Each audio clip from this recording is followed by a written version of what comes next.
Sí, buenas tardes a todas las personas que se han conectado. Yo soy la doctora Sheila Rodríguez Madera, soy profesora de la escuela Stephen Green de Asuntos Internacionales y Públicos. Específicamente trabajo en el departamento de Global and Social Cultural Studies, así que les agradezco haberme invitado como moderadora y les doy la bienvenida. Es importante que todo el mundo reconozca que estamos siendo grabados, así que espero que no haya ninguna dificultad al respecto.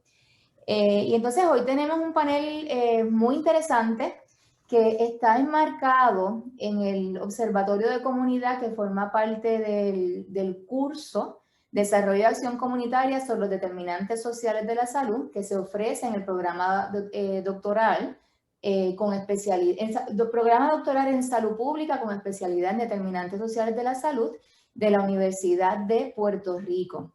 En esta ocasión, el curso tenía como requisito que los estudiantes doctorales desarrollaran unos ensayos críticos sobre diferentes asuntos, ¿verdad?, relacionados al tema de la determinación social de la salud y el vínculo con la organización comunitaria.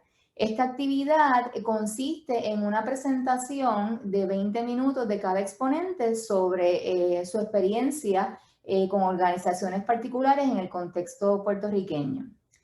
En la tarde de hoy, pues tengo que reconocer la presencia de personas pues, que son medulares en esta experiencia, ¿verdad?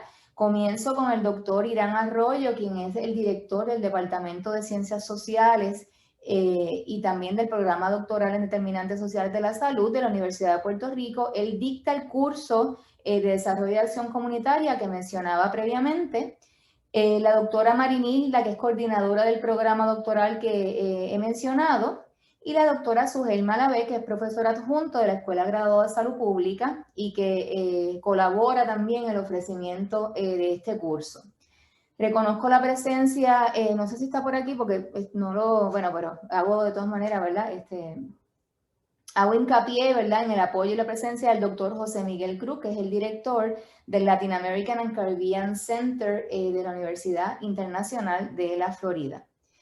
La actividad de hoy cuenta con el apoyo del LAC, ¿verdad?, del Latin American and Caribbean Center y también del US Department of Education Title VI Grant. Así que muchas gracias a las personas que han apoyado que podamos estar aquí durante la tarde. Antes de comenzar con el espacio donde los y las estudiantes van a estar interviniendo, le pido al doctor Irán Arroyo que ofrezca una breve bienvenida a las personas presentes. Muy buenas tardes a todas y todos. Gracias, doctora Sheila Rodríguez Madera, por la presentación, por acompañarnos, por el apoyo que siempre nos ofrece al programa doctoral en salud pública con especialidad en determinantes sociales de la salud. Les ofrezco un mensaje de bienvenida y a la vez agradecimiento a nombre del Departamento de Ciencias Sociales de la Escuela Graduada de Salud Pública, Recinto de Ciencias Médicas, Universidad de Puerto Rico, ofrecerle el agradecimiento bien especial a la Universidad Internacional de la Florida por permitirnos tener este encuentro de intercambio académico y apoyar esta iniciativa, ¿verdad?, vinculante con facultad y estudiantes de nuestro programa doctoral. Esperamos que esta sea el inicio de un conjunto de otras actividades de intercambio académico que podamos tener en el futuro.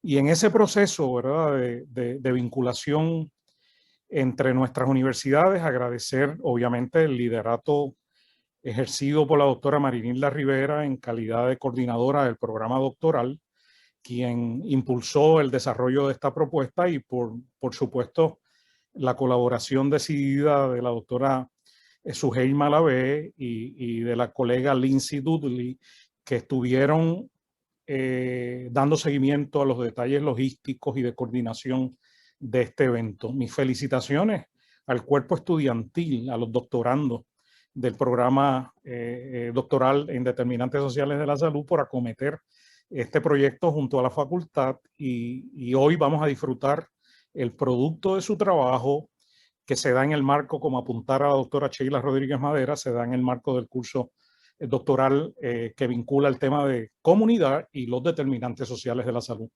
Reitero el agradecimiento, ¿verdad?, a todos y todas por esta posibilidad de un proyecto extraordinario que vamos a utilizar de marco de referencia para futuras iniciativas entre la UPR, Universidad de Puerto Rico, y la Universidad Internacional de la Florida.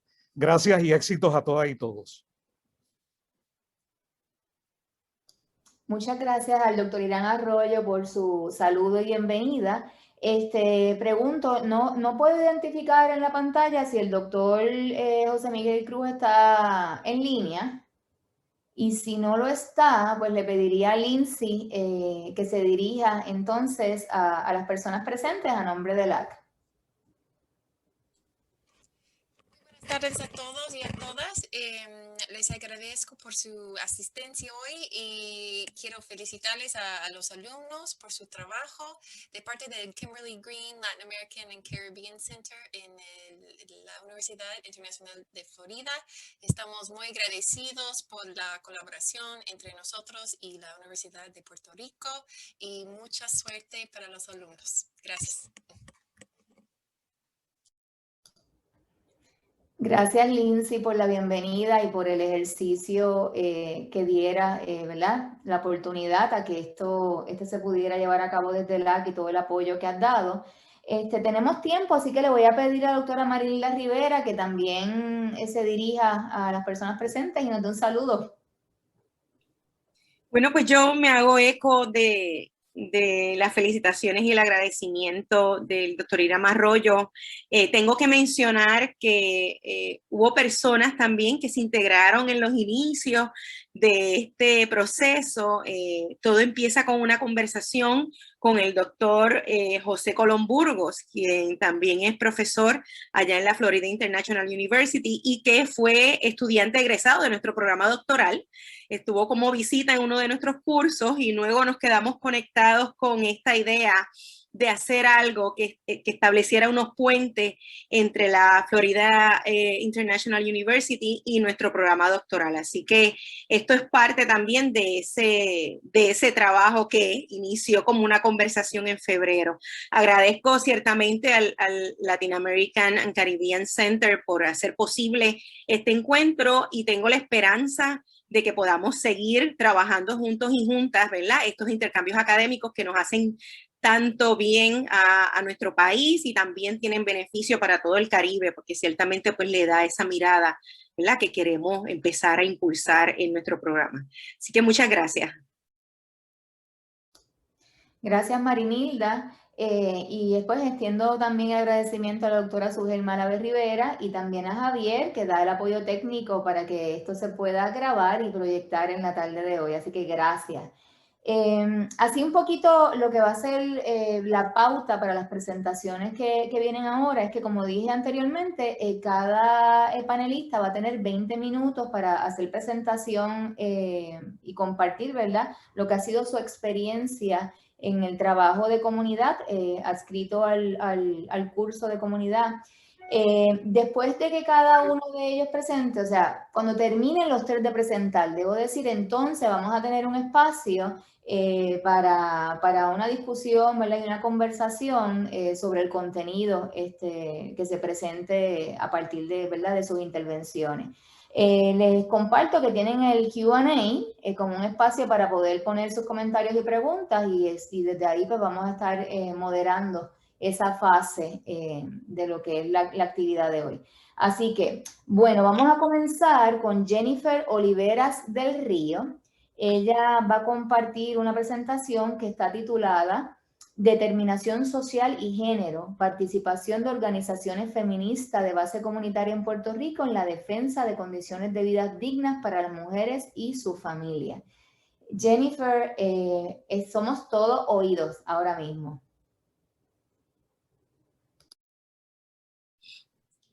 Saludos, muy buenas tardes a todos.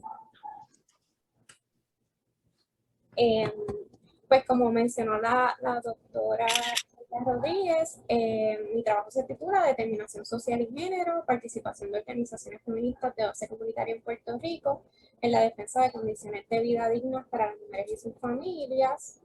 Los objetivos, ¿verdad?, para la presentación en la tarde de hoy es ofrecer un acercamiento desde el marco de la determinación social de la salud y las teorías feministas, discutir la situación de las mujeres en Puerto Rico en el contexto de crisis económica y desastres socionaturales, discutir el rol de las organizaciones feministas de base comunitaria, particularmente voy a hablar sobre Coordinadora Paz para las Mujeres y Colectiva Feminista en Construcción, y ofrecer una reflexión final sobre el rol del Estado y la academia en los procesos de participación comunitaria y el desarrollo de políticas a favor de la equidad.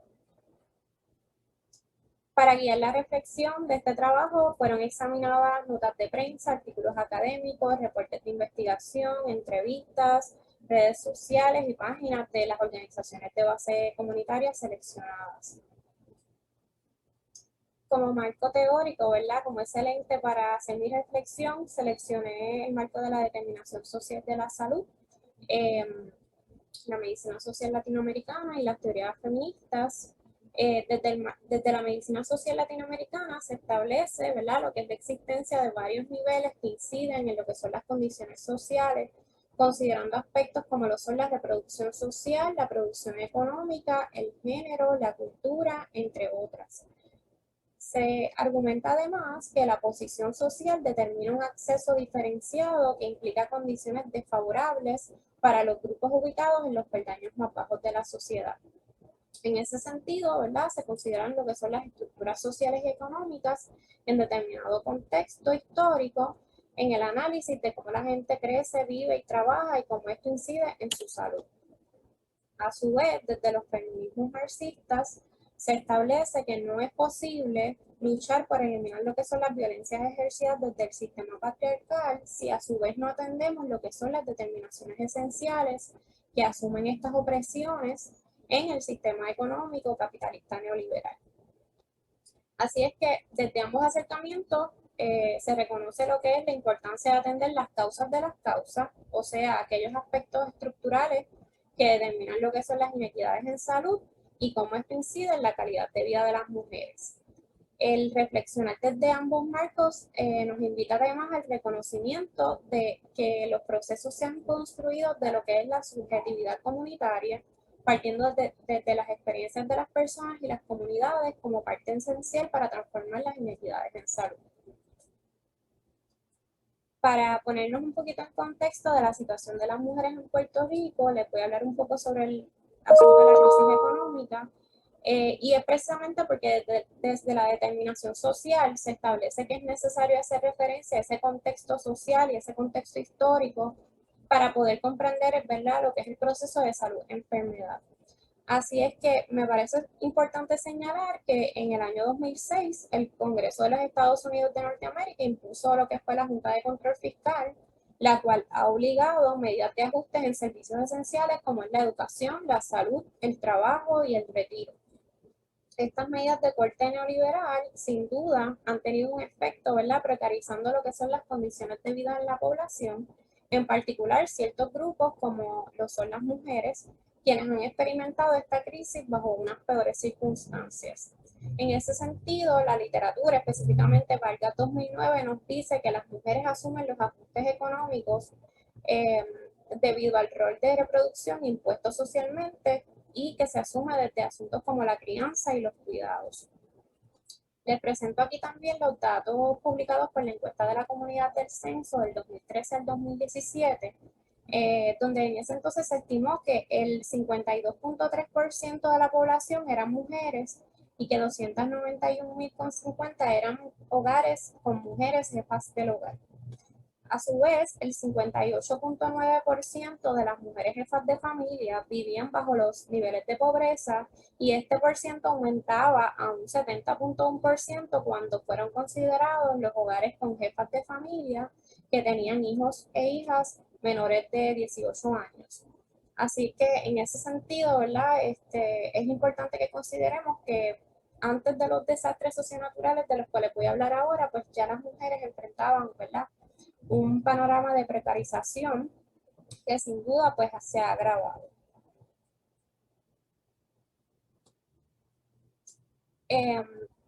Para el septiembre del 2017, nuestro archipiélago fue impactado por los huracanes Irma y María.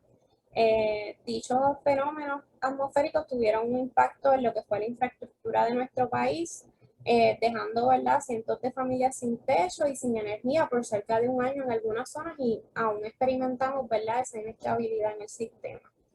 Y en ese sentido, quiero resaltar que el gobierno de Puerto Rico y las agencias federales se caracterizaron por deficiencias en lo que fueron los procesos de administración de recursos, así como en la negligencia en la recuperación de los hallazgos de un estudio que realizaron FERNOS y colaboradoras. Surge tanto, ¿verdad?, como que esa negligencia, como que además las mujeres experimentaron lo que fueron las violencias de género, y que además hubo un aumento en lo que fueron las tareas no remuneradas, ya que estas, además de asumir lo que eran las tareas domésticas tradicionalmente asumidas por estas, asumieron lo que fue recogido y limpieza de escombros para habilitar los caminos, poda de árboles y también otros asuntos como la carga de suministro. Posteriormente, para el 7 de enero específicamente del 2020, ocurrió un terremoto de magnitud 6.4 con epicentro en el área suroeste de la isla. En ese entonces, ¿verdad?, miles de familias quedaron sin un techo seguro y fueron movilizadas a lo que fueron refugios del gobierno o campamentos establecidos por las propias comunidades. En ese contexto, el Observatorio de Equidad y Género realizó un estudio y documentó lo que eran la existencia de múltiples violencias estructurales que antecedían ese terremoto y que a consecuencia pues pusieron a las mujeres en una situación de mayor vulnerabilidad. En este estudio además se documentó, al igual que en el estudio de FERNOS luego de los huracanes, que las mujeres también sintieron que aumentaron las tareas no remuneradas, particularmente al asumir roles de liderato en los campamentos y al asumir el cuidado de sus familias, además de los trabajos remunerados. En este estudio se concluyó que el Estado no incorporó lo que fue una perspectiva de género en la respuesta, fallando en la no incorporación de un protocolo para la atención a víctimas sobrevivientes de violencias en los refugios. Como saben, ¿verdad?, para el mes de marzo del 2020, posteriormente pues fueron confirmados los primeros casos de COVID-19 en Puerto Rico, y con esto, ¿verdad?, esto vino acompañado de lo que fueron otras medidas como la educación a distancia y el teletrabajo. Como he mencionado, ¿verdad?, sabemos que las mujeres se les ha impuesto socialmente el que asuman lo que es la crianza y el cuidado, y en ese sentido, ¿verdad?, al ser la educación desde el hogar, pues las mujeres se vieron en la disyuntiva, ¿verdad?, de trabajar desde el hogar, desde el teletrabajo, más apoyar a sus hijos e hijas en lo que fue ese proceso de tomar clases desde sus hogares. Y por otro lado, cabe destacar que luego ¿verdad?, del confinamiento, se vio un aumento en lo que fueron los feminicidios en la isla. Específicamente el Observatorio de Equidad y Género documentó que al finalizar el mes de diciembre del 2020 hubo un aumento de un 62% en el total de mujeres asesinadas en el año 2020 cuando se compara con el año 2019.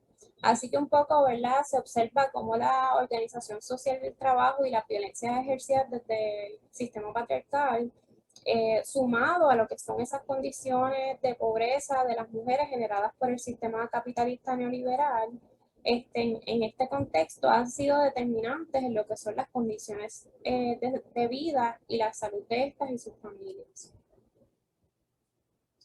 Y ahora les voy a hablar un poco, ¿verdad?, cómo ante la desatención por parte del Estado, organizaciones de base comunitaria han tenido un rol en lo que son la defensa de los derechos humanos de las mujeres y sus familias en nuestro contexto. Para empezar, voy a hablar de Coordinadora Paz para las Mujeres. Esta coalición fue fundada en el año 1989 por un grupo de feministas. Es una coalición que tiene como propósito ofrecer educación, apoyar las investigaciones y promover cambios en políticas públicas a favor de las mujeres que sobreviven las violencias de género en la isla. Está compuesta, como pueden ver en el diagrama, está compuesta por 35 organizaciones y 14 personas en su carácter individual. Y dentro de esas organizaciones que son parte se encuentran albergues de emergencia, organizaciones de servicios, universidades y feministas y activistas de derechos humanos en su carácter individual, quienes trabajan para atender, ¿verdad?, lo que son las violencias contra las mujeres, incluida la violencia entre parejas y la agresión sexual. Cuando me di la tarea de revisar los trabajos realizados por la coordinadora, pues resaltó su labor de respuesta a las comunidades luego del paso de los huracanes y de los terremotos. Específicamente luego del huracán María, coordinadora junto con otras organizaciones llevaron a cabo una alianza para hacer posible, ¿verdad?, varias iniciativas de apoyo a las mujeres y sus familias que se habían visto afectadas, ¿verdad?, luego del paso de los huracanes. Esta iniciativa fue denominada Caravana Violeta y se dio mediante un esfuerzo interdisciplinario y multisectorial en colaboración con comunidades y representantes de organizaciones. Pues luego del huracán sabemos que muchos de los servicios se vieron afectados, así es que la coordinadora desarrolló un directorio de servicios de esas organizaciones que luego del paso del huracán rápidamente, ¿verdad?, pudieron restablecerse y comenzar a brindar esos servicios. Además, acudieron a la radio, que sabemos, ¿verdad?, que en ese entonces era el único medio disponible en unos inicios para poder ofrecer esa información a la ciudadanía y también para alertar a las autoridades, ¿verdad?, reconociendo, ¿verdad?, lo que dice la literatura, que luego de este tipo de desastres, ¿verdad?, ya existe la inequidad, existe la violencia y se exacerban, así es que ellas, en reconocimiento de eso, fueron a alertar a las autoridades de que era necesario, ¿verdad?, tomar unas medidas para prevenir esas violencias de género, particularmente con preocupación en los refugios donde habían acudido las mujeres y sus familias. Y en ese sentido también de ahí surgió el desarrollo de un protocolo para la identificación y atención de mujeres víctimas sobrevivientes de violencia de género en situaciones de desastres socionaturales. Además, la caravana también brindó otro tipo de apoyo en lo que fue la distribución de suministros y ofrecimiento de otros tipos de servicios a más de 700 familias en la isla. En una iniciativa similar, coordinadora luego de los terremotos, desarrolló la iniciativa Caravana Violeta para el Sur. En este entonces, ¿verdad?, la organización se dio la tarea de documentar lo que eran las necesidades de las mujeres y una evaluación de la respuesta del gobierno desde una perspectiva de género, considerando que ya ellas habían hecho un trabajo, ¿verdad?, de realizar este protocolo y habían hecho un trabajo de llevarlo a las agencias pertinentes y querían evaluar cómo se estaba implementando. Además de eso, ¿verdad?, ellas ofrecieron otro tipo de servicios a la salud física y emocional de las personas que estaban allí albergadas. Y de la información que recogieron, pues surge la preocupación de que, ¿verdad?, de lo que estaban observando, y de ahí, pues ellas impulsan lo que es una investigación a través del Observatorio de Equidad y Género para conocer a mayor profundidad las experiencias de las mujeres refugiadas en los campamentos, y de ahí es que surge, ¿verdad?, este estudio que ya fue publicado y de los resultados que le hablé anteriormente. Otro de las iniciativas que resalta de Coordinadora Paz para las Mujeres es el Centro Paz para Ti. Fue establecido en el año 2019 y es el primer centro de servicio directo que fundó la organización. Este centro fue fundado inicialmente, está en el pueblo de Adjuntas y fue, ¿verdad?, inicialmente se fundó para propósitos de fortalecer factores psicosociales y económicos que protegen a las mujeres en estos barrios rurales circundantes ante posibles situaciones de violencia de género.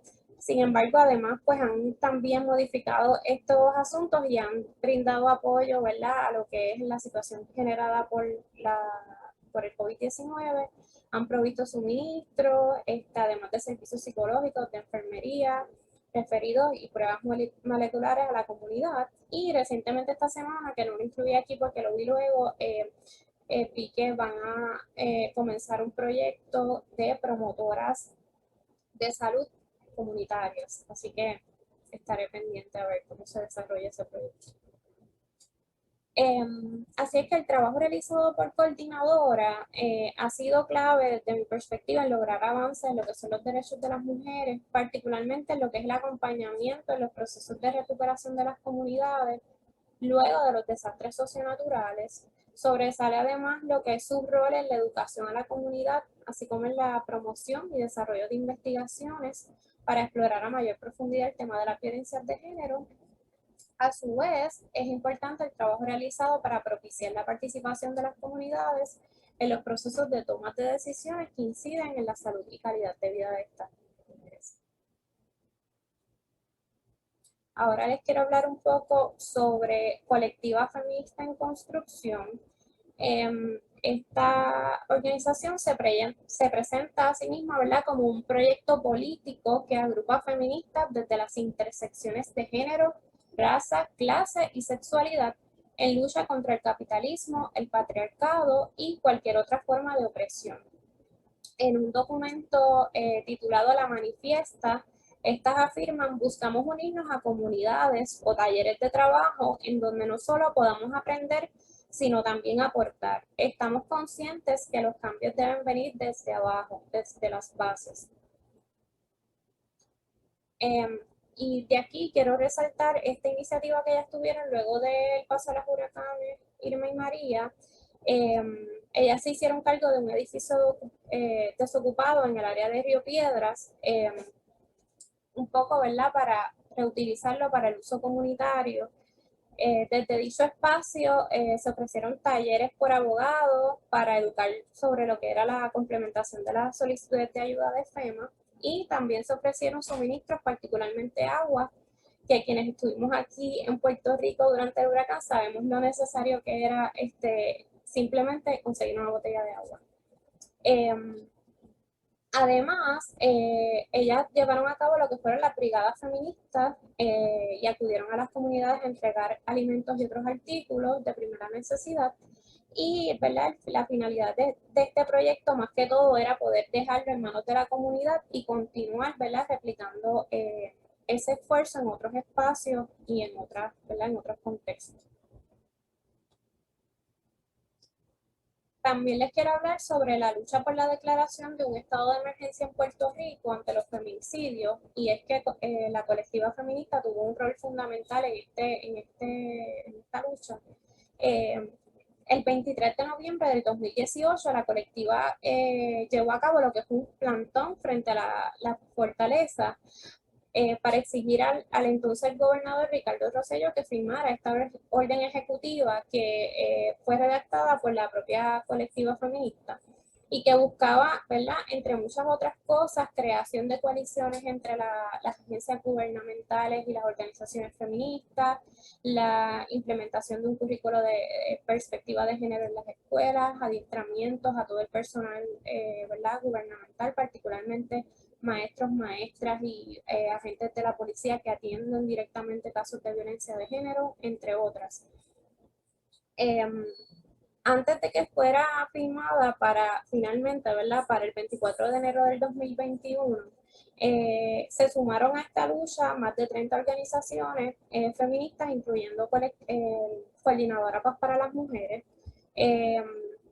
Una vez se decretó el estado de emergencia, ¿verdad?, a principios de este año, pues surge lo que es el Comité PARE, y de ahí se integran otras organizaciones sin fines de lucro, como lo son Coordinadora Paz para las Mujeres, Proyecto Matria, Centro de la Mujer Dominicana, entre otras. Y es importante destacar que aun cuando fue Colectiva Feminista quien desarrolló la orden y quien inició esta lucha, en ese sentido, ¿verdad?, en ese momento, no fue incluida como parte del comité. Así que por un lado celebramos, ¿verdad?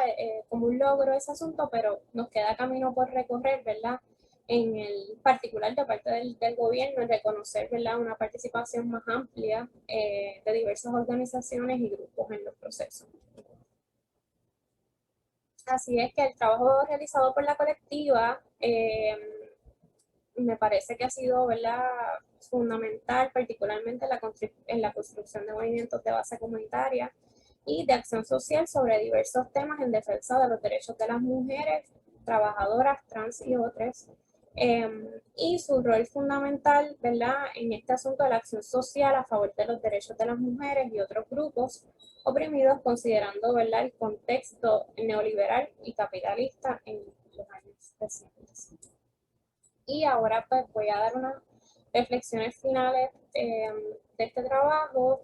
Desde el acompañamiento de las organizaciones a las comunidades han surgido propuestas que surgen desde las voces, ¿verdad?, de las mujeres y las comunidades que experimentan las violencias día a día. Y una de las recomendaciones que surge precisamente es que el gobierno escuche las voces de las comunidades. Y es imperativo en ese sentido, ¿verdad?, que el Estado viabilice procesos de participación de las comunidades en el desarrollo y la evaluación de las políticas públicas. Estos procesos tienen que partir, ¿verdad?, desde el reconocimiento que existen unas inequidades de género, y esto también incide en la participación o en la ausencia de las mujeres en los procesos de participación comunitaria. Y en ese sentido se propone, ¿verdad?, lo que es la inclusión de una perspectiva de género en las políticas, lo cual nos lleva a reconocer que históricamente las mujeres hemos estado en una desventaja, ¿verdad?, en el acceso a aspectos como lo son la educación, la salud, y que aún con unos avances en derechos, las posibilidades de desarrollo, ¿verdad?, siguen siendo inequitativas. Así es que también, como lo vimos en la respuesta del Estado a los recientes desastres socionaturales, donde se demostró la necesidad, ¿verdad?, en las investigaciones de incluir lo que es la perspectiva a estos procesos de prevención y atención a los desastres socionaturales. Y esto nos demuestra que existe una inequidad, y mientras no sea erradicada, pues se tiene que partir desde allí para la creación de estas políticas, incluyendo, ¿verdad?, una perspectiva de género de forma transversal.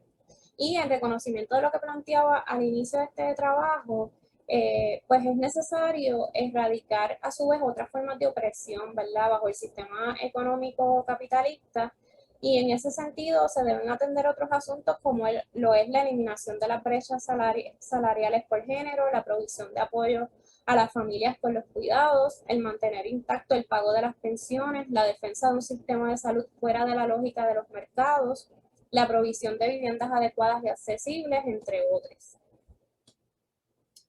Y también, ¿verdad?, para concluir esta reflexión, hay una responsabilidad social de parte de, ¿verdad?, desde la academia. Y entonces, en ese sentido, ¿verdad?, tal como nos dice De Souza, es necesario abrir paso a otros saberes que no son reconocidos como científicos, y, ¿verdad?, para poder eliminar lo que son esas brechas entre la filosofía y la práctica. También hago referencia a lo que nos mencionaba la doctora Silvana Martínez en una conferencia durante el transcurso de este curso, ¿verdad? Los feminismos comunitarios también plantean que el conocimiento se construye desde las comunidades, y que ese conocimiento tiene igual o mayor validez a lo producido desde la academia.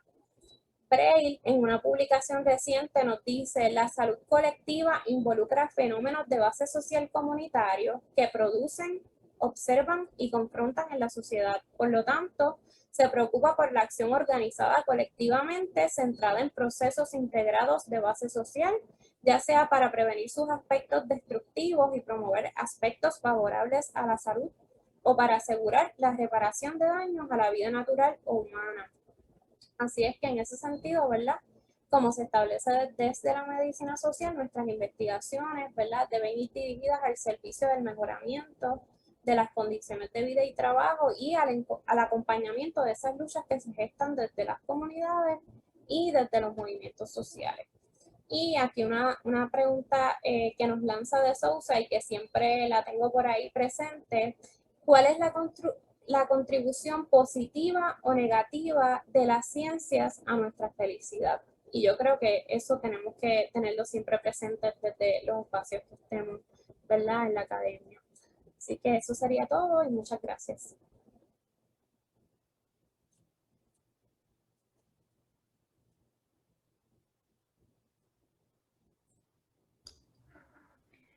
Muy buena presentación, Jennifer. Ya ahorita tendremos la oportunidad de hacer preguntas, ¿verdad? Y comentarios. Excelente. Así que gracias por tu intervención.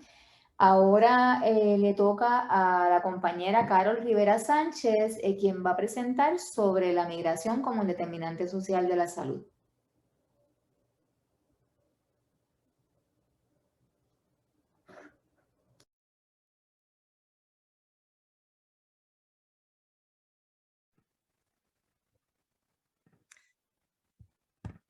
Bueno, pues muy buenas tardes a todos y a todas. Es un placer para mí estar aquí en esta tarde.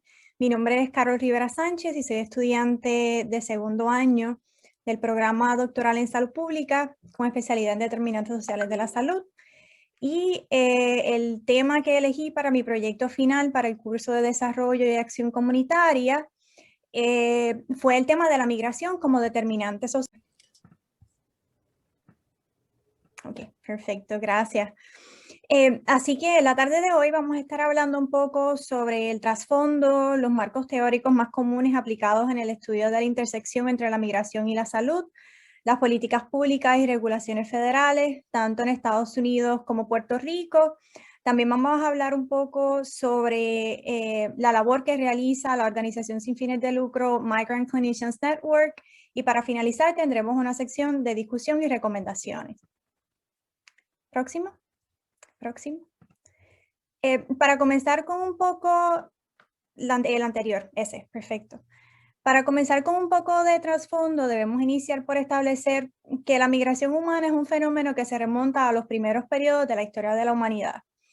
En cuanto a las estadísticas más recientes, de acuerdo a la Organización de las Naciones Unidas, para el año 2019, el número de inmigrantes internacionales en todo el mundo alcanzó los 272 millones. Entre el 2010 y el 2017, el número mundial de refugiados y solicitantes de asilo aumentó en unos 13 millones. Siguiente. La Organización Internacional para las Migraciones establece que si bien la migración trae beneficios y desarrollo a los países de origen, tránsito y destino, influyendo positivamente en sus aspectos económicos, sociales y culturales, no siempre se visibilizan las condiciones de vida y el contexto en el que viven las poblaciones migrantes. Asimismo, la literatura establece que la variedad de condiciones que caracterizan la migración genera grandes vulnerabilidades para la salud, el desarrollo humano digno y el bienestar físico y psicológico de estas poblaciones y sus familias. Y de igual manera, las condiciones de inequidad social, incluida la económica, que caracterizan su vida, imponen riesgos específicos que afectan su salud de diversas maneras. Siguiente. De acuerdo a lo establecido por Castañeda y colaboradores en el 2015, a medida que aumentan los flujos migratorios en todo el mundo, los determinantes sociales de la salud rodean a las muchas personas que eligen o se ven obligadas a abandonar sus países de origen por motivos de supervivencia, trabajo, seguridad y en algunos casos un nuevo hogar en otro país. Los migrantes enfrentan una combinación de barreras legales, sociales, culturales, económicas, que ponen en riesgo su bienestar físico, mental y social. Y precisamente es lo que podemos ver en este diagrama que fue desarrollado por la Organización Internacional para las Migraciones para representar el proceso de la migración y los resultados de salud asociados. En cada uno de los recuadros podemos ver cómo la salud de un migrante está determinada por experiencias y situaciones en cada una de las etapas del proceso migratorio, incluyendo el lugar de origen, todo lo que ocurre durante el tránsito, una vez llega al lugar de destino y en algunos casos durante el regreso a su lugar de origen. Siguiente. Y ahora vamos a pasar a discutir los modelos teóricos más comunes en el estudio de la intersección entre la migración y la salud. Siguiente. Cuando hablamos sobre los marcos teóricos más comunes, debemos comenzar por destacar que existe una carencia de estudios que apliquen un lente crítico de los determinantes sociales para analizar las experiencias de los inmigrantes a lo largo de las distintas etapas del proceso migratorio y cómo los elementos sociopolíticos impactan su salud. De acuerdo a Castañeda y colaboradores, en el 2015, el análisis de la migración se ha limitado en gran medida al estudio de elementos conductuales y culturales, haciendo énfasis en el papel de la aculturación, conductas alimentarias y prácticas e intervenciones culturalmente competentes. La literatura también establece que el principal reto que supone la utilización de estas perspectivas teóricas reside en que la migración en sí misma está determinada por factores económicos, sociales, políticos y ambientales. De manera que su asociación con la salud no puede evaluarse de manera independiente a los aspectos estructurales. Siguiente. Como parte de los esfuerzos de un nuevo movimiento de pensadores y pensadoras, los enfoques de salud pública para el análisis de la migración desde la perspectiva de los determinantes sociales de la salud destacan el marco teórico de los determinantes estructurales de la salud como uno relativamente nuevo que se ha comenzado a utilizar con mayor frecuencia para establecer las bases y para analizar la convergencia entre la migración y la salud. La literatura establece que en el contexto de la migración, esta línea de pensamiento se ha destacado por abordar la asociación entre las políticas migratorias, el acceso a servicios, las condiciones de vida, trabajo y el impacto de la deportación y detención en los resultados de salud observados en las poblaciones migrantes a nivel internacional. Siguiente. Ahora vamos a pasar a discutir las políticas públicas y reglamentaciones federales en el contexto de Estados Unidos y Puerto Rico. Siguiente. En el contexto de Estados Unidos, el acceso de los inmigrantes a los servicios de asistencia social y de salud está determinado en gran medida por las disposiciones de elegibilidad relacionadas con su estatus migratorio.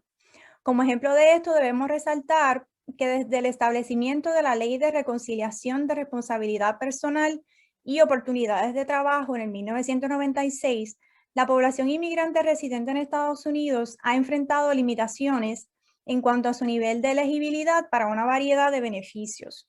Además, los requisitos de documentación relacionados a la ciudadanía, particularmente para el programa Medicaid, han presentado una barrera de acceso importante a servicios de salud para esta población. Es importante resaltar que los requisitos y criterios de elegibilidad vigentes en Estados Unidos han impactado la calidad de vida de la población inmigrante residente en Puerto Rico. Esto debido a la relación política que existe entre Puerto Rico y Estados Unidos. El Plan de Salud del Gobierno de Puerto Rico, el Plan de Salud Vital, opera bajo las reglas de Medicaid, las cuales requieren prueba de residencia legal como requisito de elegibilidad, elemento que de acuerdo a la limitada literatura disponible pudiera provocar limitaciones en el acceso de la comunidad inmigrante a servicios de salud esenciales. Siguiente. Considerando que los requisitos y criterios de elegibilidad tienen un gran impacto en la capacidad de acceso a servicios de protección social y salud, la literatura establece que estos elementos por sí solos no explican la totalidad de las barreras que experimenta la población inmigrante. Otro aspecto importante a considerar como parte de este análisis, ciertamente lo es el proceso de navegación a través del sistema de salud, particularmente los retos adicionales que este supone en la identificación de recursos. Y con relación a esto, Chiesa y colaboradores en el año 2019 establecen que los inmigrantes a menudo experimentan dificultades para navegar por los sistemas de salud y pueden enfrentar brechas en la continuidad de atención, barreras para la comunicación con los proveedores de salud, cambios frecuentes de dirección y duplicación de intervenciones diagnósticas y terapéuticas. Por tanto, debido a la complejidad del ciclo migratorio y al impacto acumulativo de estos procesos, resulta importante destacar que otro de los grandes desafíos que enfrenta la población inmigrante al momento de acceder a servicios de protección social y salud lo es el mantenimiento de registros médicos. De acuerdo a la literatura, estos pacientes a menudo visitan diferentes proveedores y acuden a facilidades donde se brindan servicios de salud en diferentes lugares, provocando que la información sobre su historial médico, los resultados de sus pruebas, registros de inmunización, diagnóstico y medicamentos a menudo se encuentre dispersa entre los proveedores de atención médica y los sistemas de información de salud en diferentes países. elemento que pudiese desencadenar en la duplicación de información, la mala calidad de los servicios, así como provocar brechas en la continuidad de atención para estos pacientes. Siguiente. Y bueno, pues todo lo que hemos discutido hasta el momento nos lleva entonces a mirar la importante labor realizada por la organización sin fines de lucro Migrant Clinicians Network, que tiene como misión la creación de soluciones prácticas en la intersección entre la vulnerabilidad, la migración y la salud. Siguiente. Migrant Clinicians Network es una organización sin fines de lucro fundada en el 1985 que brinda apoyo, asistencia técnica y desarrollo profesional a la comunidad médica que brinda servicios en centros de salud comunitarios, incluyendo los centros de salud primaria conocidos como los centros 330. Más del 50% de los componentes clínicos de esta organización se encuentran en centros de salud comunitarios. Esta organización impacta a la población de trabajadores agrícolas y lecheros, jornaleros temporales, migrantes de corto plazo y refugiados forzados a abandonar sus hogares a causa de enfermedades, violencia, catástrofes climáticas o inestabilidad económica. Esta organización también provee una importante plataforma para la colaboración internacional. Siguiente. Esta organización sirve como hilo conector entre los proveedores de salud, los pacientes y el sistema de salud. Actualmente tiene varias áreas de enfoque programático e iniciativas específicas en las áreas de salud mental, cambio climático, preparación para emergencias y respuesta a desastres, salud ocupacional y ambiental, prevención de la violencia familiar y continuidad de la atención, incluyendo el manejo de casos. Esta organización está activa en los Estados Unidos y Puerto Rico y su equipo de manejo de casos ha brindado continuidad en los servicios de atención a los pacientes que se mudan de Estados Unidos a 114 países. En cuanto a algunos de los programas e iniciativas en las cuales se encuentra trabajando esta organización, se destaca la red de salud, de la cual vamos a hablar un poco más adelante, el programa Medical Review for Immigrants, que es una iniciativa relativamente nueva que fue lanzada en junio del 2018, mediante la cual se vinculan médicos con abogados pro bono para que los inmigrantes con necesidades de salud urgentes salgan de la detención y reciban la atención médica que necesitan.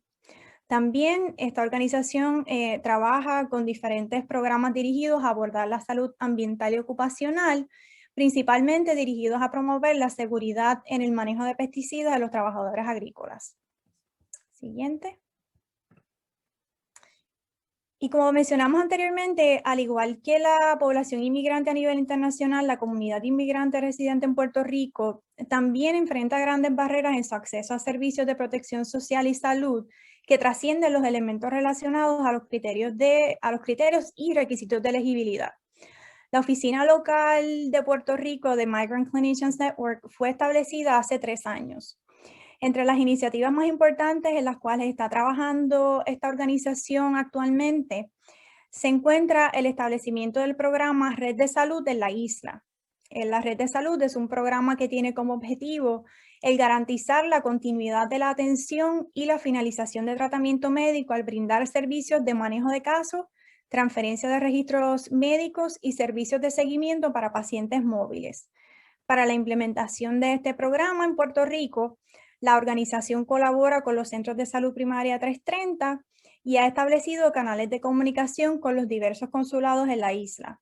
Esto con la finalidad de establecer una red de colaboración que permita la continuidad de cuidado de salud para esta población una vez lleguen a la isla, respondiendo a las necesidades de los inmigrantes y sus familias sin importar la frecuencia con la cual estos se trasladan de un lugar a otro. Siguiente. Y para profundizar un poco más en la labor que realiza este programa, aquí tenemos 2 gráficos que fueron desarrollados por la organización que nos muestran un poco más en detalle la extensión de los servicios que proveen. El programa hace posible la continuidad de cuidados, entre otras cosas, para condiciones de salud como lo son la diabetes, el cáncer, el HIV, la tuberculosis y también el cuidado prenatal y la salud preventiva en general. Siguiente. Siguiente.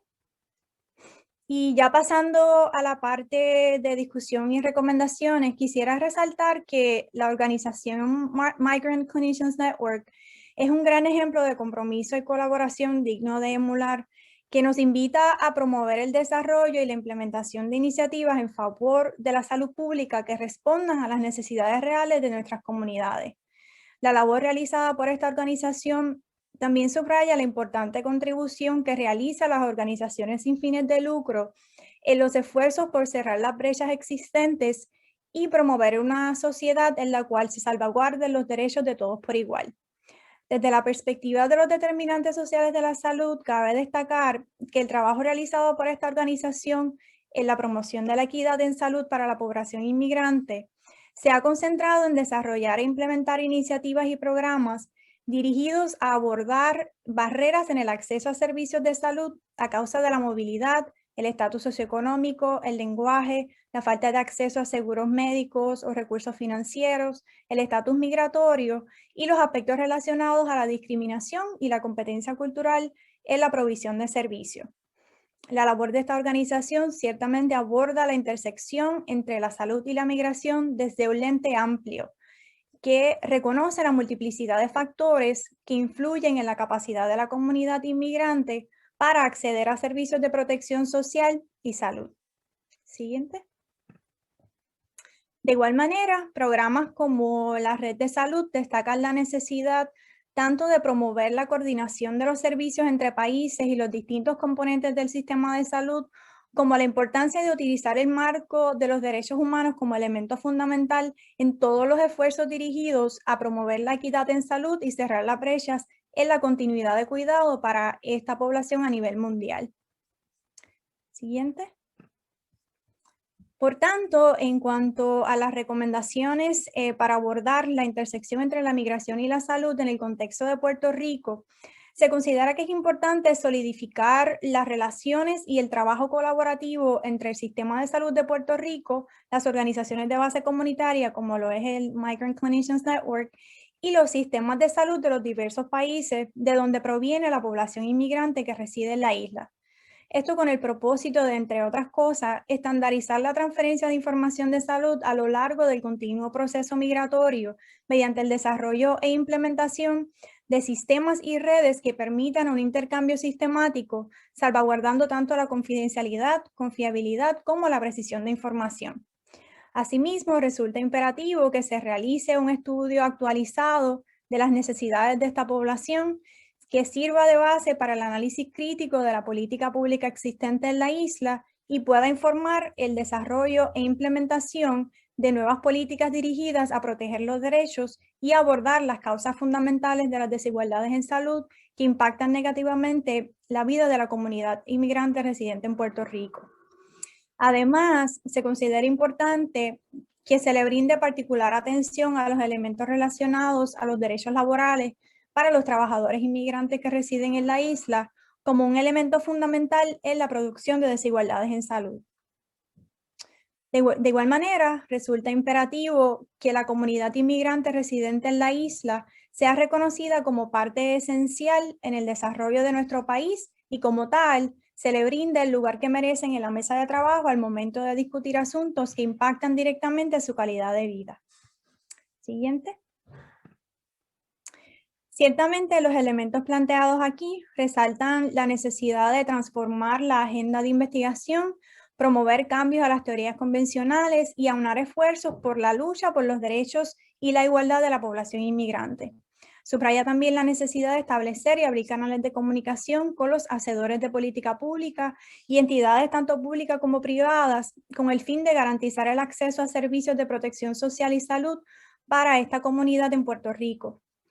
Para cerrar estas brechas y ampliar el enfoque de la investigación acerca de la relación que existe entre la migración y la salud, es necesario aplicar una mirada crítica que apueste a la colaboración entre los diversos sectores de la sociedad y utilice como eje central los determinantes sociales de la salud. Siguiente. Y ya con esto concluyo mi presentación en la tarde de hoy. Muchísimas gracias por su atención. Gracias, Carol, por esa presentación tan pertinente e informativa, te tengo que decir. Bueno, ahora vamos a dar paso a nuestro último última panelista, que es Ana Rodríguez Quiles, que va a hablar sobre la percepción y acciones comunitarias a favor de la justicia ocupacional.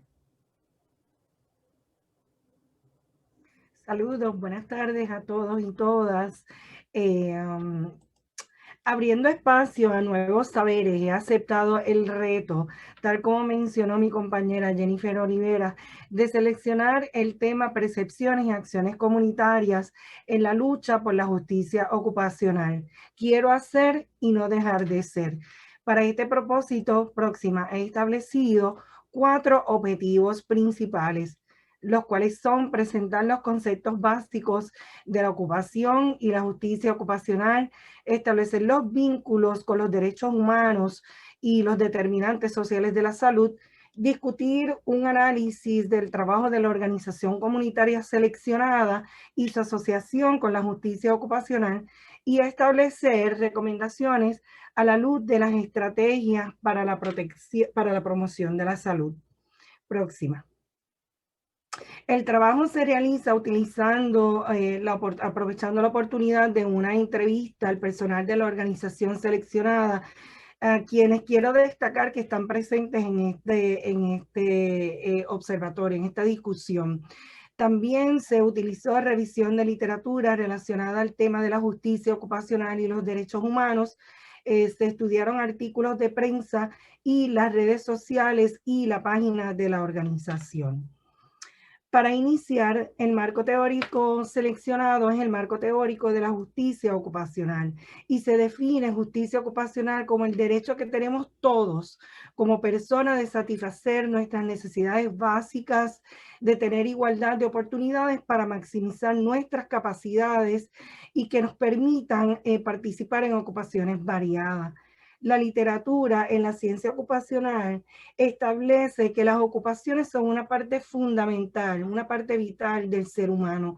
Por lo tanto, garantizar que todos en una sociedad puedan participar de ellas libremente, de una forma justa e inclusiva, es un derecho. Próxima. La Organización Mundial de la Salud ha reconocido el valor de las ocupaciones en la promoción de la salud, destacando que la inhabilidad que algunas personas, grupos o poblaciones puedan tener para llevar a cabo esas ocupaciones que son necesarias tienen un impacto trascendental en la salud. Sin embargo, cuando escuchamos la palabra ocupación, podemos pensar en el área laboral o en el trabajo. La ciencia ocupacional, así como la terapia ocupacional, define las ocupaciones como esas actividades cotidianas que las personas realizamos como individuos, en familia y en comunidad. Para ocupar nuestro tiempo dan sentido y propósito a nuestra vida. Las ocupaciones incluyen cosas que las personas necesitan, desean y se esperan en sociedad que hagamos. Y se espera que lo podamos hacer de una forma libre y voluntaria. La justicia ocupacional se centra en 3 pilares conceptuales, los cuales son la ocupación, el empoderamiento y la inclusión. Pero destaca el uso del empoderamiento para lograr procesos transformativos en todos los niveles sociales, para lograr la justicia ocupacional para todos y todas. Próxima. Una de las herramientas más poderosas que la justicia ocupacional tiene en defensa de los derechos humanos son los procesos de concientización y la denuncia de las injusticias ocupacionales, las cuales pueden ser segregación ocupacional, privación ocupacional, marginalización ocupacional, alienación ocupacional y desequilibrio ocupacional. Próxima. Para levantar la voz y denunciar la injusticia ocupacional, es necesario que como seres humanos reconozcamos cuáles son nuestros derechos ocupacionales, los cuales nos permiten mantener la autonomía individual y colectiva para poder seleccionar las ocupaciones en las que queremos participar, desarrollar y participar en ocupaciones que nos permitan mantener la salud y lograr la inclusión social deseada.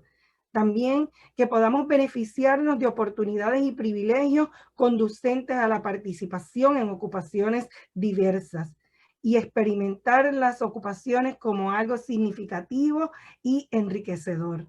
Próxima. La ocupación es un determinante social de la salud.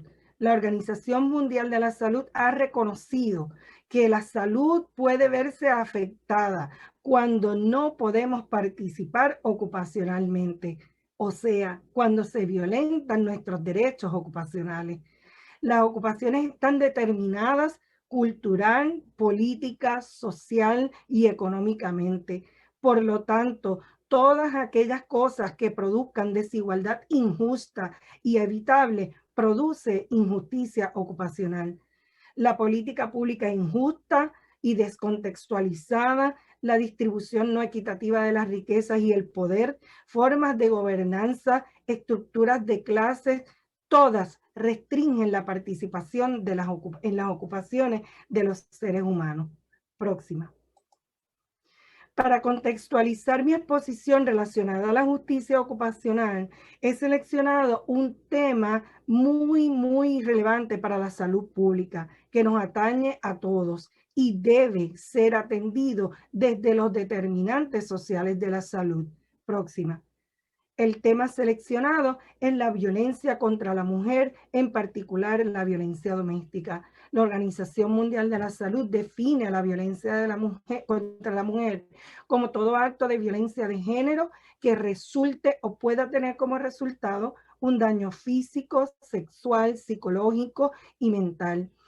Además, las amenazas de tales actos, la coacción, la privación arbitraria de la libertad, y yo le añado la privación al derecho ocupacional, se produce en la vida pública o en la vida privada y constituye una violación de derechos humanos.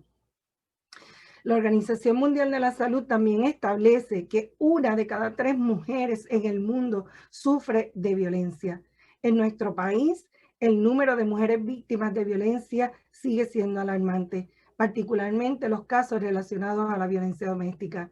Los eventos recientes en nuestro país, sin duda alguna, que han culminado en feminicidios, develan nuevamente la vulnerabilidad de las mujeres ante situaciones de crisis. Próxima. De igual forma, el impacto de eventos tales como la recesión económica, los huracanes, temblores y pandemias que ya han sido mencionados en este foro, han exacerbado la vulnerabilidad de las mujeres y el aumento a padecer el riesgo a padecer violencia doméstica. Según el informe de emergencia feminista del Observatorio de Equidad de Género, durante el tiempo de la pandemia, las llamadas incrementaron exponencialmente, a tal punto que fue necesario establecer la línea Estamos para ti, una línea que ha sido en colaboración con las redes de albergue y las organizaciones de bases comunitarias para poder atender la emergencia de violencia doméstica durante la pandemia. Es importante destacar que esta línea se hizo en el mes de abril y para ese mismo mes ya las llamadas sobrepasaban las 500 llamadas. El negociado de la Policía de Puerto Rico en sus estadísticas menciona que los incidentes de violencia doméstica para el 2019 alcanzaron números de 6.725 incidentes. En el 2020, 6.603. Y en el 2021, con los apenas par de meses que llevamos del 2021, hemos experimentado 2.286 incidentes de violencia doméstica. Pero todos aquí sabemos que estos números son mucho más elevados, porque a medida que la pandemia del COVID-19 la estamos viviendo, también hay una pandemia silente de violencia doméstica. Próxima. La violencia doméstica puede culminar en feminicidios y este informe reporta números alarmantes en los feminicidios íntimos que son los perpetrados por las parejas. Para el 2019 tuvimos 29, en el 2020 16 y en el 2021 llevamos 6. La pregunta es, ¿cuánto más vamos a aguantar? Próxima. La pandemia del COVID-19 ciertamente ha tenido un impacto trascendental en la violencia doméstica.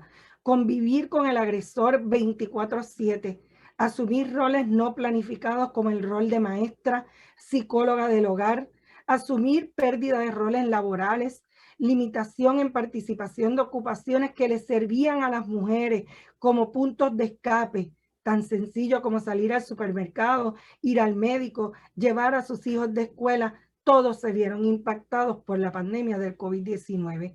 Además, es importante señalar la invasión del mundo laboral a los espacios de intimidad familiar, lo cual puede ser un riesgo trascendental en la violencia doméstica. Próxima. Según un estudio realizado por Javaherian Dissinger en el 2016, la injusticia ocupacional se ve manifiesta en las dificultades que las víctimas de violencia doméstica tienen para comprometerse en actividades de cuidado propio, dificultad para dormir, pobres destrezas de crianza de sus hijos y pocas oportunidades para participar socialmente. Si analizamos las consecuencias de la violencia doméstica a la luz de las ocupaciones y la justicia ocupacional en este sector poblacional, podemos ver cómo sus derechos y oportunidades para ejercer ocupaciones han sido grandemente violentados y minimizados por unas relaciones patriarcales y abusivas que tienen una consecuencia nefasta en lo que es la salud física, social y mental. Estas relaciones se agudizan frente a crisis de emergencia y más aún cuando a nivel individual y social podemos no tener alternativas y oportunidades reales para poder lidiar con ellos. Próxima. ¿Cuáles han sido las acciones del gobierno? Próxima. El Estado reconoce que la violencia doméstica es un mal social que está basado en la ignorancia y en actitudes. También reconoce que es política pública del gobierno darle prioridad a este asunto. Y contamos para ello con la Ley 54, la que tipifica como delito el maltrato agravado, la violencia, la agresión, las amenazas y el feminicidio, entre otras. Durante el tiempo de la pandemia se habilitaron las solicitudes electrónicas de órdenes de protección. Tan reciente como el 25 de enero del 2021, se establece la Orden Ejecutiva 2021-013 para declarar un estado de emergencia. Esta orden propone priorizar solicitudes de fondos y presupuestos para atender la emergencia. Se asigna un oficial de cumplimiento de la orden ejecutiva y que se comunica directamente y constantemente con el gobernador. Se asigna la creación del comité PARE, la revisión de procedimientos relacionados a las órdenes de protección y programas de seguimiento, el cual me inquieta mucho porque el programa de seguimiento propone que a todas aquellas víctimas que tengan una orden de protección activa reciban un seguimiento periódico. Pero la pregunta es, ¿con qué personal? ¿Con qué recursos? Próximo. La orden ejecutiva también establece evaluación de las divisiones especializadas del Departamento de Justicia que atienden las emergencias de violencia doméstica. Establece un plan alerta rosa, asistencia legal y le solicita al Departamento del Desarrollo Económico capacitación y adiestramiento a las mujeres sobrevivientes de violencia doméstica. Además, propone la revisión del protocolo de acción para combatir la violencia a las mujeres, estipulado en la Orden Ejecutiva 2020-078. Aunque el gobierno de Puerto Rico ha hecho esfuerzos monumentales para trabajar con la problemática de la violencia doméstica, nos ha quedado grande. Por lo tanto, las acciones comunitarias tienen un valor fundamental. Próximo. En mi ejercicio de observatorio de comunidad, me di a la tarea de buscar una organización de base comunitaria que a través de sus fundamentos filosóficos demostrara el valor de las ocupaciones y la lucha por la justicia ocupacional. Para eso he seleccionado al Hogar Ruth. Próxima. El Hogar Ruth Surge como una iniciativa comunitaria en el año 1984 ante la necesidad de servicios de albergue y protección a mujeres, niños y niñas sobrevivientes de violencia doméstica. Llevan 37 años promoviendo los derechos humanos de su comunidad. Y esto se ve plasmado en su misión y su visión, la cual está dirigida a fomentar la libertad, el apoderamiento y la independencia de las mujeres, niñas y niños lejos de ambientes de violencia doméstica. El Hogar Ruth enfatiza en la convivencia de sus participantes en un hogar, en un ambiente seguro y protegido, donde ahí ellas pueden encontrar un oasis de paz, conocerse a ellas mismas y crecer dentro de su proceso de recuperación y reconstrucción hacia una nueva vida. Próxima. Como institución, identifican unos valores que ciertamente son muy cónsonos con los fundamentos de la justicia ocupacional. Y estos son libertad, apoderamiento, dignidad, empatía y diversidad. Próxima. Sus programas variados ofrecen la oportunidad de que cada participante viva un proceso paulatino y que transicione desde un albergue de emergencia a programas ambulatorios y viviendas transitorias. Además, tienen programas de alcance comunitario dirigidos a la prevención, tienen programas de voluntariados, intercesoría legal y de respuesta a la agresión sexual, todos dirigidos a educar, a orientar y a asistir a las personas en los contornos comunitarios. En febrero de este año, el Hogar Ruth, consciente de la necesidad de que los niños y niñas tuvieran la oportunidad y el derecho a la ocupación de la educación, desarrollaron e inauguraron el programa Mariposa Montessori, un centro de desarrollo infantil para niños y niñas de 2 meses a 6 años. Las personas a las que tuve la oportunidad de entrevistar destacaron que las principales necesidades de las mujeres atendidas se visualizan en el manejo y cuidado de los menores, la seguridad e independencia emocional y financiera, dificultades en autoestima, incapacidad para tomar decisiones, solucionar problemas, el manejo y organización del tiempo, el autocuidado y el manejo del hogar. Todas ocupaciones fundamentales para mantener la salud y la calidad de vida. Al ocultar y hacer un análisis de posibles razones para estas dificultades, puedo entender que estas, al estar por tanto tiempo sometidas al yugo del control y del poder, han olvidado sus capacidades para poder salir adelante. Además, cuando tratan y cuando salen por fin de los ciclos de violencia doméstica, estas mujeres lo dejan todo y tienen que comenzar desde cero. Ambientes prohibitivos de extremo control, de amenazas, han limitado sus opciones y derechos ocupacionales. Por lo tanto, muchas se ven obligadas a ejercer roles y ocupaciones que ni siquiera desean o ni siquiera les satisfacen. Próxima. ¿Qué se ha hecho en el Hogar Ruth para lograr la justicia ocupacional para esta población? Próxima. El Hogar Ruth ha hecho muchísimo. La injusticia y los derechos ocupacionales son desconocidos. Sin embargo, a través de todos sus servicios, sus acciones y sus programas, el Hogar Ruth ha promovido que las mujeres sobrevivientes de violencia doméstica, los niños y niñas, puedan vivir seguras, libres a plenitud, puedan participar socialmente, puedan descansar tranquilas, puedan alimentarse bien, puedan jugar con sus hijos, envolverse en su cuidado propio, manejar sus finanzas, su salud, participar de empleos seguros, tener viviendas seguras y más que todo, abogar por sus derechos y el de sus hijos y abogar por el derecho propio a la vida y el derecho de otras mujeres. Por lo tanto, Hogar Ruth promueve la justicia ocupacional encaminada a lograr la igualdad en la salud, el bienestar, la vida digna, la plenitud y la calidad de vida. Próxima.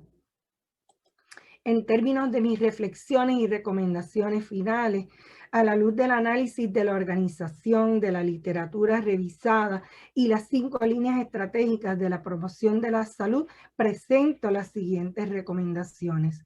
Próxima. Es necesario educar, abogar y empoderar.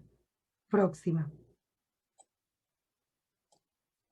En los procesos de educación es importante concientizar relacionado a la generación de la política pública activa a la luz de la justicia ocupacional. Es importante recuperar la política pública basada en la acción y no en la letra muerta. Es importante establecer responsabilidades en todos los niveles, cambiando enfoques de acciones de carácter individualista a acciones de carácter social. Es importante fortalecer y utilizar los activos en salud en favor de lograr la justicia ocupacional. Y muy importante, enfatizar en el trabajo multisectorial, trayendo, como dijeron mis compañeras, a la mesa las personas que viven en carne propia la violencia doméstica. Próxima. Desde la academia es bien importante la formación de profesionales de la salud, integrando el lente crítico de la salud pública y la práctica interprofesional. Tenemos que ser atrevidos, atrevernos a salir de modelos puramente positivistas e individualistas e integrar esos lentes sociales de justicia y de determinante social en nuestras acciones, y que nuestras acciones sean centradas en la participación activa de las personas y las comunidades. Además, es necesario educar sobre la promoción de la salud desde las bases comunitarias y tratar de alejarnos de la promoción de la salud que sigue culpando al individuo por sus decisiones y por los estilos de vida. Es importante utilizar la justicia ocupacional, pero mirándola desde las causas de las causas, para poder atacar lo injusto y lo desigual. Además, tenemos que continuar mirando la ocupación como un determinante social de la salud, fuera de la concepción de que la ocupación es sinónimo de trabajo. Próxima. A modo de reflexión, hago una invitación a todos los presentes, y la invitación es a mirar a la justicia ocupacional como un posible acercamiento para lograr la diferencia, para lograr la equidad, para evitar la injusticia. Hagamos un mundo ocupacionalmente justo para todos. Aquí concluye mi presentación. Gracias por su atención. Muchas gracias, Ana, por tu presentación. Estoy mirando aquí la pantalla de preguntas y respuestas, ¿verdad? No hay nada ahí, así que podemos hacer la discusión the old way, que si hay comentarios y preguntas, tome la voz. Marinilda, veo que se sombreó tu pantalla. Sí. Bueno, primero felicitar a las compañeras, ¿verdad? Por esas excelentes presentaciones y pues a la profundidad con que trabajaron estos temas. Ciertamente esto es un tipo de trabajo que se hace más desde lo presencial, ¿no? Con las comunidades, y se han tenido que hacer ajustes. Yo tengo una pregunta. Fíjate que hay unos temas que son como que transversales, ¿no? El tema de género, de las violencias, no solamente las violencias contra la mujer, sino que también el enfoque en las violencias estructurales, ¿no? Como determinantes sociales, y lo hemos discutido mucho como parte del programa doctoral. Quizás mi pregunta un poco para reflexionar, ustedes que pudieron tener la oportunidad, particularmente Jennifer, Ana, que tuvieron la oportunidad de insertarse en estas organizaciones que atienden servicios, dan servicios a las mujeres, ¿no? Y que son abiertamente feministas, que se plantean así. Si ustedes pudieron identificar diferencias en acercamientos teórico-metodológicos o técnicos con relación a estas organizaciones, ¿verdad? Porque obviamente, fíjate cómo Jennifer nos hablaba de las teorías feministas, y qué bueno ese énfasis, ¿verdad? Porque hemos también tratado de un poco desmantelar esta idea de una sola corriente feminista, sino de las múltiples corrientes feministas, y hemos estado debatiendo sobre esto también al interior de los cursos, pero me gustaría escucharlas si ustedes, con la experiencia del trabajo con las organizaciones feministas, particularmente estas que ustedes citaron, que tuvieron a bien la oportunidad de estudiarlas, ¿ven algunas diferencias en acercamiento teórico, metodológico, instrumental, en la forma en cómo se acercan a las esferas políticas, a las comunidades, ¿no? Así que un poco escucharlas en eso. Bueno, pues desde mi perspectiva, ¿verdad? En el caso, por ejemplo, de Colectiva Feminista en Construcción, ellas trabajan más desde el asunto anticolonial y el asunto interseccional, ¿verdad? En reconocimiento de las diferentes opresiones por raza, género, clase y demás. Y también ellas tienen un discurso, ¿verdad? En reconocimiento de todas estas otras, ¿verdad? Violencias estructurales, ¿verdad?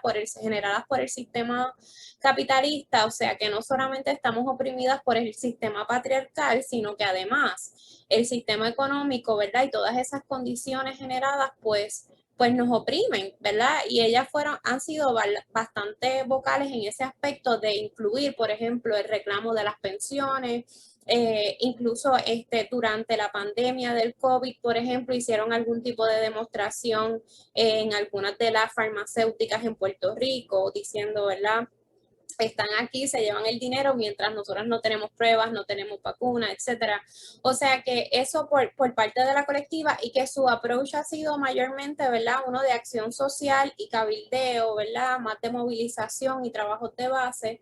Por otra parte, en el caso de Coordinadora Paz para la Mujer, son abiertamente feministas y han estado insertadas, yo lo veo desde otra perspectiva, un poco más desde la perspectiva feminista y de derechos humanos, y han hecho un trabajo más de organización con las organizaciones, ¿verdad? Con valga la redundancia, ¿verdad? De coordinación con esas organizaciones que existen, poco proveerles ese apoyo.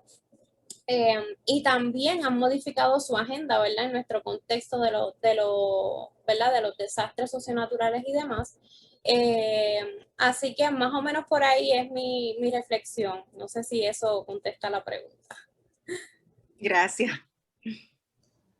Yo tengo Digo, ¿hay alguien más que quiera hablar? Porque quiero ser deferente. Sí, yo quiero. Por aquí, Kenny.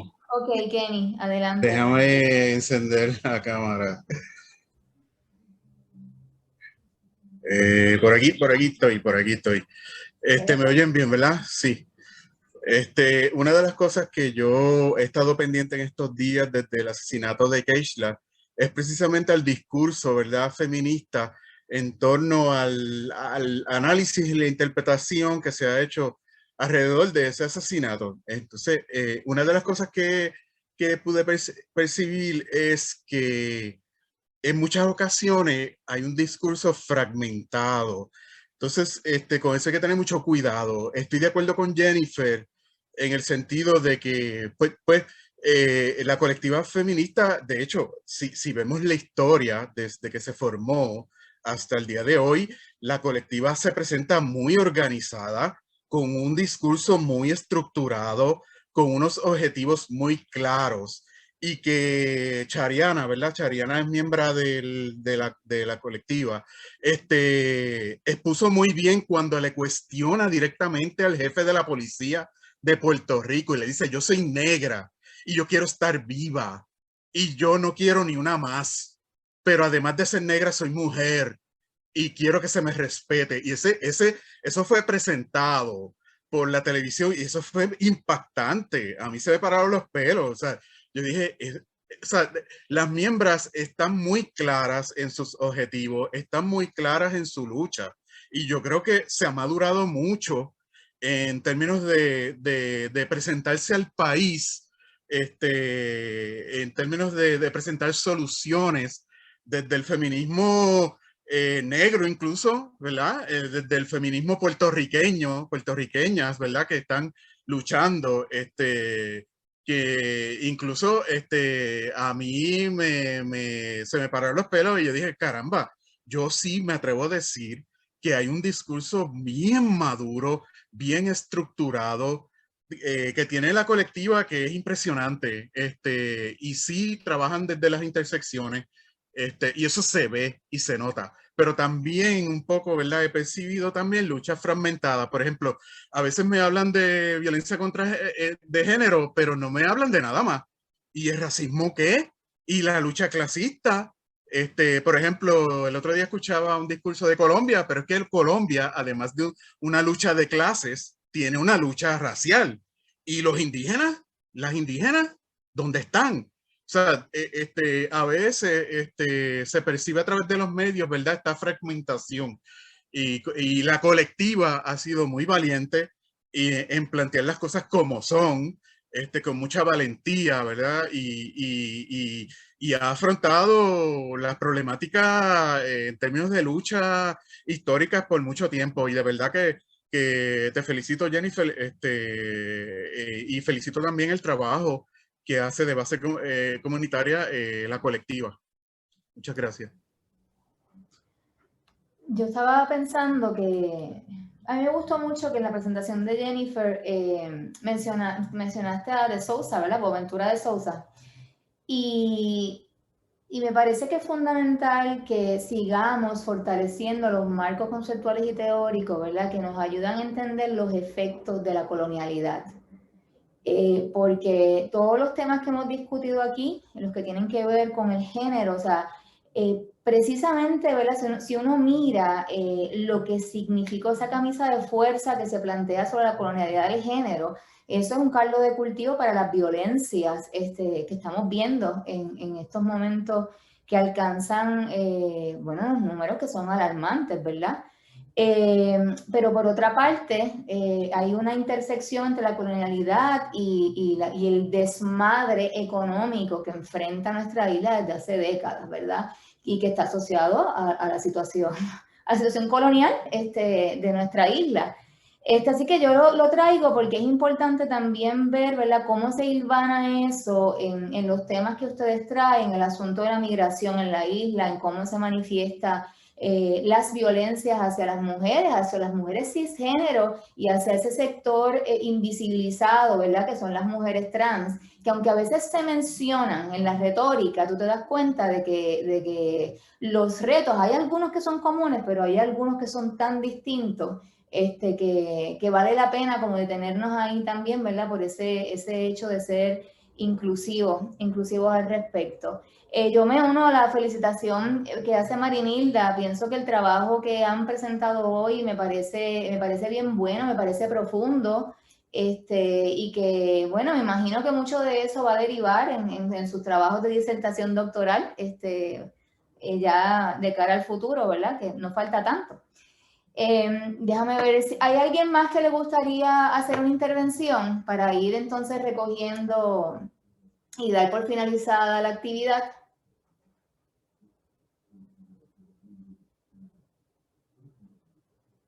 Nadie.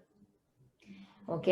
Bueno, pues muchísimas gracias a Jennifer, a Carol y a Ana. Les deseo mucho éxito en la culminación, ¿verdad? Lo que ha sido la culminación del semestre y en las actividades que tienen ahora en el verano y en el próximo semestre.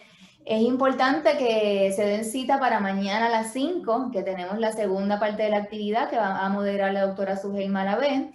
Y bueno, esto es un ongoing conversation, ¿verdad? Hoy estamos pero hablando de esto, se nos quedan cosas como estos asuntos pendientes que tendremos la oportunidad de retomar quizás mañana y si no en otro momento, ¿verdad?